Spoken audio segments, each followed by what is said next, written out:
L'épargne accumulée par les Français pendant le confinement, post-déconfinement, approche les 75 milliards d'euros. Bonjour Xavier. Bonjour David. Xavier Timbaud, économiste et directeur principal de l'OFCE. C'est donc votre chiffrage de l'OFCE. Vous avez pris votre petite calculette.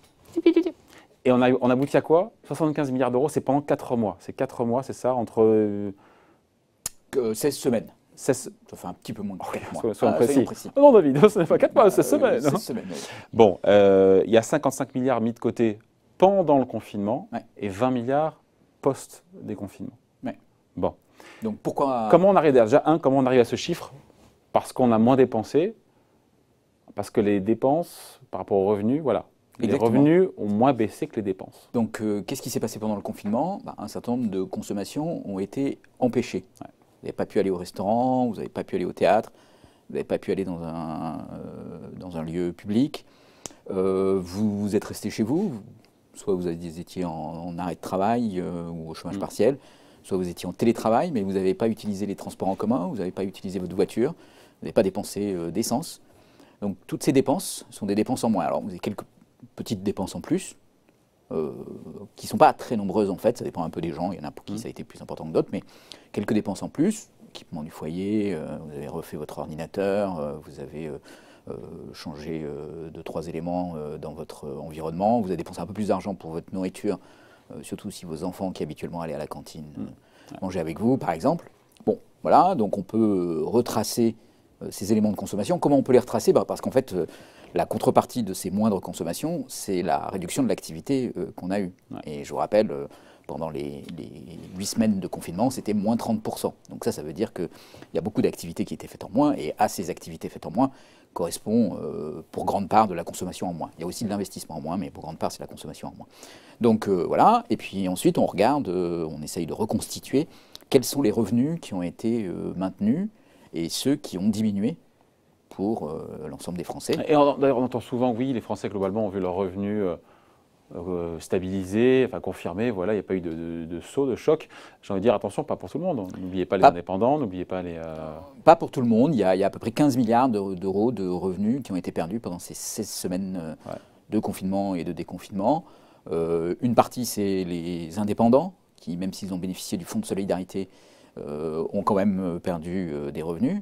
Donc les indépendants, c'est les avocats, les médecins, mais aussi tous les commerçants, et en particulier les commerçants de commerce qui ont été fermés administrativement. Et puis ensuite, il y a tous ceux qui sont en contrat court, qui ont beaucoup subi l'impact de ce confinement, parce que en fait, les entreprises ne les ont pas mis en chômage partiel. Ouais. Et ont simplement pas renouvelé les contrats courts, donc ils étaient au chômage, donc ils ont bénéficié des allocations chômage, avec le report de la réforme de l'assurance chômage quand même, qui a permis d'éviter une catastrophe, mais avec quand même une perte de revenus. Et puis au chômage partiel, il y a quand même une petite perte de revenus qui est liée au chômage partiel, la couverture n'est pas totale. C'est la grande différence avec la crise de 2008, c'est que là, pour le coup, il y a eu ce filet. C'est une énorme différence. Ouais. C'est le chômage partiel, ça représente quelque chose comme 45 milliards d'euros qui ont été mis sur la table pour maintenir à la fois le revenu des ménages, mais aussi aider les entreprises. Et donc, c'est quelque chose d'énorme. Enfin, et donc ce revenu, c'est 75, enfin c'est cette épargne mise de côté, 75 milliards, ça correspond en fait, c'est intéressant, à la moitié de la croissance qui est partie en fumée. C'est ça. Et c'est là où on dit à cause du confinement. Donc en fait, on l'avait déjà dit, mais enfin pas de cette façon-là. De la façon avec laquelle cette épargne sera dépensée, la récession pourrait être plus ou moins violente. Exactement. Et que c'est plus la même chose, parce qu'on peut faire du moins 8, ce qui est terrible, moins 8. On peut faire moins 14 aussi. C'est ça. En termes de croissance, de décroissance cette année. C'est ça. Et ça fait une différence énorme. Alors, dans le meilleur des cas, c'est moins 8 ? Oui, c'est moins 8, mais en fait, ce qui est important, qui est un chiffre qui est un peu plus compliqué à manier, mais qui est quand même très important, c'est ce qui va se passer en 2021. C'est-à-dire que ça serait moins 8 en 2021 et plus 6 Non, moins 8 en 2020. Moins 8 en 2020, pardon, et plus 6 en 2021. Ce qui veut dire que si on fait la somme des deux, on aurait perdu 2. Par contre, si on est dans le cas de moins 14, en fait, en 2021, on aura un chiffre qui sera autour de 3. Et à ce moment-là, c'est moins 14 plus 3, et donc ça fait moins 12. Et ça, c'est une énorme... Enfin, moins 12, moins 11, ça fait une énorme différence. Donc, c'est la différence entre moins 2 ou moins 12 ou... Bon, un chiffre, disons, de cet ordre-là, donc un impact sur l'économie qui est majeur, qui voudra dire qu'il y a des entreprises qui vont fermer, qui vont licencier. Et si les entreprises ferment et licencient, derrière, les ménages vont perdre leurs revenus. Et la baisse de la consommation, elle sera liée à la perte de revenus et pas à l'épargne. Voilà. Donc oui, c'est Sauf qu'on ne sait central. pas modéliser. Alors, on ne sait pas comment les Français vont. Il y a ce qu'on voit déjà aujourd'hui, ce qu'on peut observer, vous allez me le dire. Hein, mais d'ailleurs, il y a la rentrée, et puis il y a les plans de licenciement qu'on voit dès aujourd'hui. On aura du Air France en fin de semaine. Il y a plein de plans de licenciement, de suppression de postes. Il y a toutes les raisons d'être frileux, pardon, mais après, il ne faut pas jouer à se faire peur. Mais il y a le risque d'une seconde vague, encore une fois, même si on ne la voit pas pour l'instant non plus. Les clusters, ça reste quand même relativement maîtrisé pour l'instant. Donc le risque, c'est que cette épargne forcée devienne une épargne de précaution. Comment cette épargne retournera dans la consommation? On sait ou on ne sait pas pour l'instant? Qu'est-ce qu'on voit? On sait pas parce qu'on n'a jamais observé ce genre de choses. Eh bien oui, c'est ça. Voilà. Vous n'avez pas de modèle ça. passé pour le... Oui, et puis alors là, c'est dans une ampleur qui est phénoménale, et donc on a retenu notre respiration en matière de consommation, et puis à partir du moment où c'est réautorisé, qu'est-ce qui se passe? Alors, on en a déjà parlé, mais il y a quand même un certain nombre de mesures qui ont été prises pour permettre un retour le plus rapidement possible aux possibilités de consommation. Ça, c'est quand même la condition nécessaire. L'ouverture des commerces, l'ouverture des restaurants, l'ouverture des restaurants cet été, la possibilité de circuler, l'ouverture des lieux communs, tout ça sont des éléments qui vont favoriser la reprise de cette consommation. Ensuite, on a fait une analyse dans laquelle on a regardé un certain nombre de produits pour lesquels on peut penser avec une bonne confiance que la consommation qui a été empêchée pendant le confinement ou encore pendant le déconfinement est simplement une consommation qui est reportée.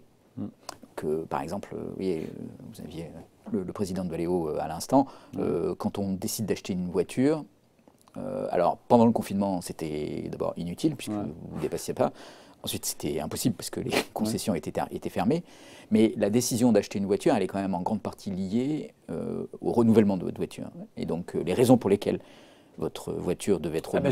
Moi, je la garde un an de plus, ma bagnole, vu si l'incertitude. Si vous pouvez, mais ça va jouer à la marge, parce qu'il y a des gens qui ne pourront pas la garder une année de plus. Pour différentes raisons, parce qu'ils arrivent en fin de leur leasing, parce que la voiture est arrivée à la fin de sa vie, parce que, voilà. Donc si on prend globalement il y a un peu d'élasticité, mais il peut y avoir quand même, en grande partie, du simple report de consommation. Alors, quel est le scénario le plus probable en termes de consommation? Alors ça, c'est pour certains postes, et puis ensuite, pour d'autres postes, c'est perdu, c'est perdu. Les vêtements de printemps que vous n'avez pas achetés, vous n'allez pas les acheter cet été, vous allez directement passer aux vêtements d'été. Et cette saison de printemps, elle est perdue. Le théâtre, les séances de théâtre auxquelles vous n'êtes pas allé pendant le confinement, vous n'allez pas les rattraper frénétiquement. Ça marche aussi avec le cinéma. Ou le cinéma, voilà. Donc, on fait un petit peu un tri dans tout ça, et on dit qu'en gros, il y a un tiers de la consommation qui serait reportée. Il pourrait y avoir un tiers de la consommation qui serait l'utilisation de cette épargne pour être dépensée. Et puis ensuite, on reste avec un tiers. En gros, c'est un tiers, un tiers, un tiers. Voilà. Oui, mais alors un tiers, quand on ne sait pas, on fait un tiers, un tiers, un tiers, non? Non, parce qu'on essaye quand même de retrouver un tout petit peu des éléments. Bon, une des façons dont on a traité le tiers qui serait éventuellement redépensé, c'est il y a des enquêtes dans lesquelles on a des questions qui sont posées aux gens et qui leur disent quand vous avez un revenu exceptionnel, qu'est-ce que vous allez en faire? Est-ce que vous l'épargnez ou est-ce que vous le dépensez? En gros, quand les gens ont un revenu exceptionnel. Dans le contexte qui est le nôtre. Alors non, c'est hors contexte, mais c'est quand même une information importante. Quand ils ont un revenu exceptionnel, ils le dépensent. Ils le dépensent pour un tiers. Ah, pour un tiers, d'accord. Pour un tiers. Donc ça, c'est quand même assez intéressant. Enfin, pour un tiers, pas pour une autre personne. Hein, oui. D'accord, pardon. Pour un tiers.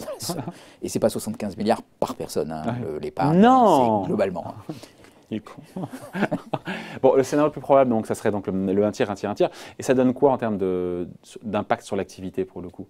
On fait combien? On fait le moins 11% du gouvernement en termes de décroissance cette année? Alors, pour faire le moins 11% du gouvernement en termes de croissance, enfin de décroissance, comme vous dites, il faut que toute cette épargne accumulée soit conservée.